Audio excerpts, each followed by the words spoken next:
I think we've been pretty clear that we're going to do everything possible to make sure President Putin and Russia recognize this is a strategic loss, that the president is a pariah on the global stage. I think the most important mission right now is to do whatever is necessary to provide the weapons to the Ukrainians so that they can stop the Russian advance in Donbass.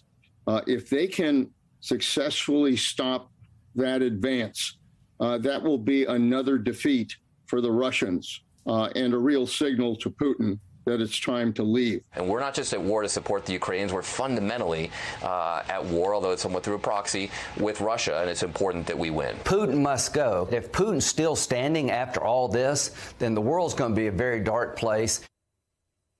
All right, so ever since Russia invaded Ukraine 74 days ago, the United States has provided billions of dollars in military assistance to Ukraine. It continues to do so, including more than 5,500 Javelin anti-tank missiles, over 700 Switchblade drones, 90 long-range weapons known as howitzers, and 183,000 rounds to go along with them, and over 50 million rounds of small arms ammunition. But as we are hearing more and more, it sounds like some people believe America's mission is not just to protect Ukraine's sovereignty, rather it is a proxy war to ultimately put Russia on its back legs and perhaps even drive Vladimir Putin out of power. So the question is, are the U.S. objectives the same as they were back in February, or are we starting to see some sort of mission creep? Democratic Senator Tim Kaine of Virginia is a member of both the Senate Foreign Relations and Armed Services Committees. He joins me now. Senator, it's great to see you again. Thank you for making time for us this evening.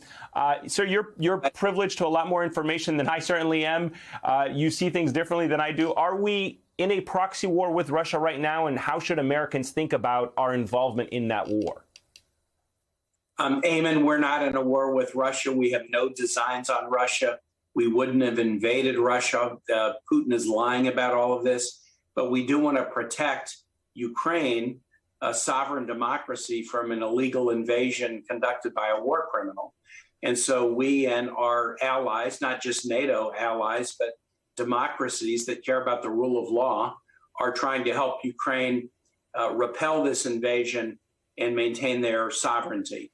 And if Russia pulls out, then we're happy and they can go figure it out within Russia themselves.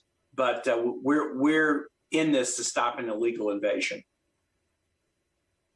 So is there a danger of the U.S. getting drawn into a bigger conflict if we try to do more than just help Ukraine protect itself? There is obviously the reporting that, U.S. intelligence is being used by the Ukrainians in a very effective way that is leading to direct consequences to both Russian lives, Russian military assets inside of Ukraine, perhaps even outside.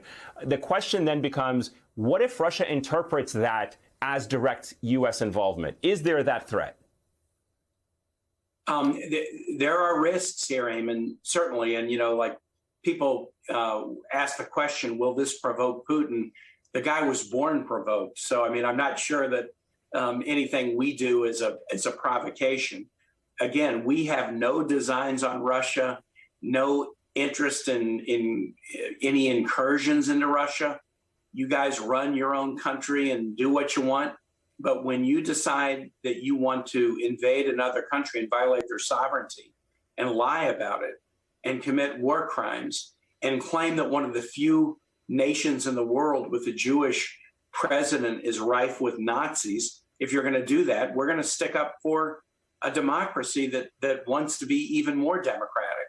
And it's not just the U.S. sticking up for Ukraine, it's other NATO allies and countries that have never been in NATO, like Sweden and Finland, and countries that always sit on the sidelines, like Switzerland. Many nations are realizing that the Russian illegal invasion and the war crimes they're committing have to have a deep and consequential response. And I give credit to the Biden administration for enabling so many nations to link arms and do that.